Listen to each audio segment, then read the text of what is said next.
Thank you, Mr. Speaker. My question is for the Minister of Education. We are joined here today by so many passionate activists and parents of the Ontario Autism Coalition, and I hope everyone in the House will take the time to read the report they released today, because they highlighted some very important problems in our system. For instance, we know that 79% of school boards say they spend more money on special education than they receive from the province. And because of that, there are certain needs, there are certain special education needs that frankly aren't funded by this government. And we need accountability for those special education dollars to make sure no child is left behind. Mr. Speaker, will the government commit to a full and transparent review of the special education funding formula? Minister of Education.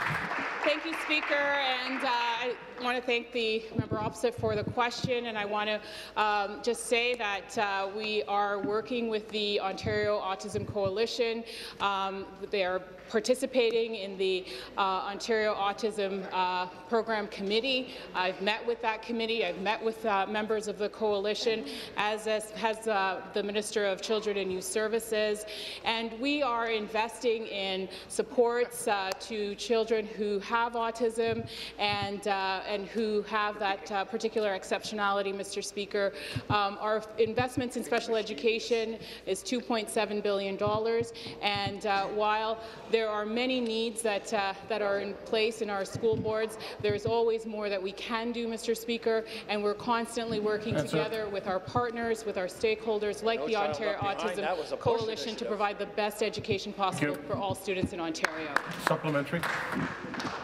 Mr. Speaker, again to the Minister of Education, I did not get an answer to the real challenge we have that school boards have to spend more on special education than they receive in funding from the province. There's a cost to this. Because of this government's continuous failure to support children with autism, we hear story after story of children who are left behind. For example, 6-year-old Carter from Cobourg. Carter is on the severe end of the spectrum. He is nonverbal and using a communicative device and is a flight risk. He requires constant support. But in September, his family was told they were going to lose their highly trained education assistant. Wow. Carter's family fought back, and Carter got to keep his EA, but it was after an emotional push by the family. Mr. Speaker, will Carter and his family have to do this every September? Can't we have the support for these children? Thank you. Thank you, Speaker. And, you know, we are continuously providing more supports for children with autism in our schools. We have 20,000 students who have autism in our schools, Mr. Speaker.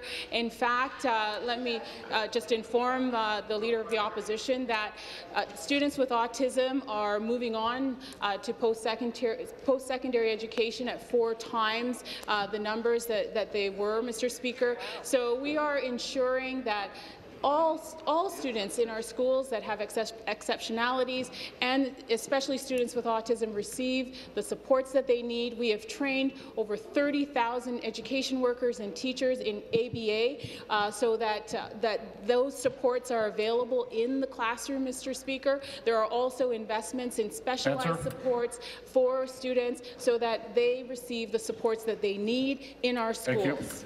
Thank you. No supplementary.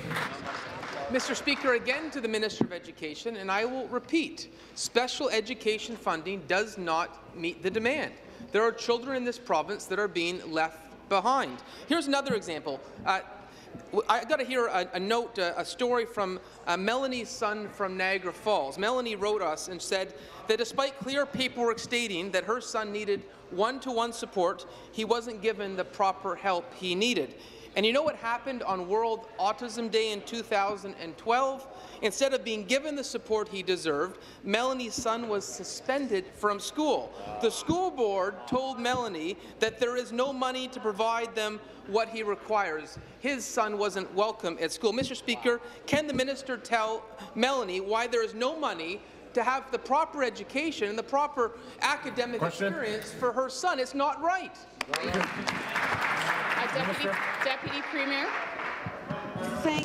Thank you, Speaker. And the Leader of the Opposition is raising some very important issues, but I think it is important to remind him and others that when he was a federal MP, when he was in Ottawa, he actually voted against creating a national autism strategy.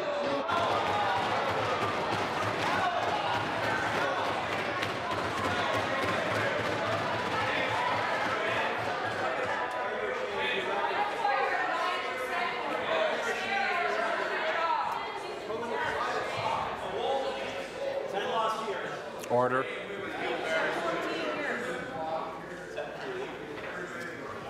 Start the clock.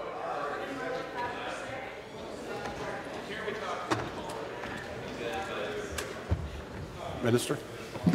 The member was presented with a bill in the House of Commons to provide for the development of a national strategy for the treatment of autism, and he voted against this bill. National Strategy for the Treatment of Autism Act. He said no to children across the country who have autism. He said no to their parents. He said no to expanding access to IBI and ABI. Today he stands in the legislature being a champion.